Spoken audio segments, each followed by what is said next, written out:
Natikman niyo na ba itong trending na masarap na luto sa manok? Kung hindi pa, ano pang hinihintay niyo?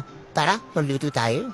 1 kilong manok ang inihanda ko. Patalagay ko sa kawali ay tinimplahan ko na 1 kutsaritang durog na paminta, 1 buong bawang na hiniwa ng tino, 1/3 cup na asukal, segunda or puti, 2 kutsarang calamansi juice, 1/3 cup na toyo, oops, bawal ang toyo ina, basta soy sauce na halang, at 3/4 cup na ketchup.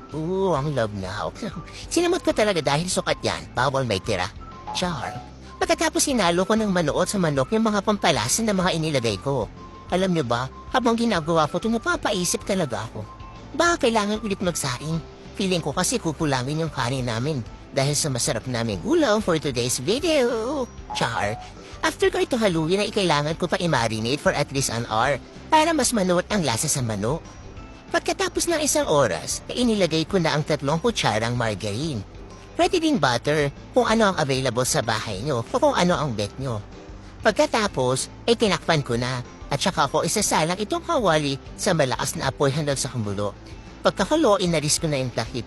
Ay grabe mga moms, humahalimuyak talaga ang amoy ng bawang. Kaya nga mas maraming bawang, mas masarap at mas mabango ang luto. Sabi nga ni Tatay Joke, ano daw ba niluluto ko? Sabi ko, basta, mamaya na lang. Matitikman rin. Hinalo-halo ka lang. Tapos, papakuluin ko pa kasi matigas pa yung manok.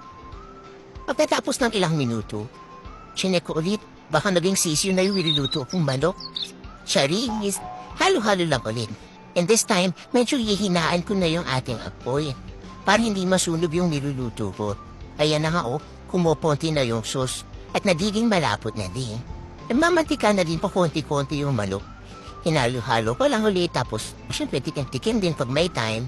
Pwede nyo itong lagyan ng chili powder or sili. Pero itong niluto ko, hindi ko na nilagyan kasi papakainin ko nito si Gavin.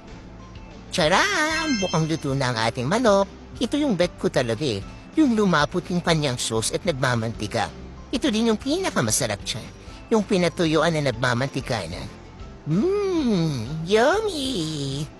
Nandito na tayo sa exciting ang pagkahain. Ready na ba ang kanin? Sure. Hindi lang siya basta mabango. Alam niyo, ito yung bangong nakatungkol to.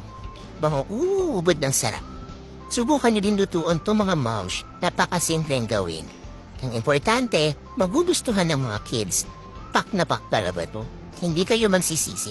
Hindi lang bagets ang mapapa-underize, pati chikitin do. Promise! Masyado nang mahaba to. Gutom na kami. Kainan na. Shalala. Salamat. Babu!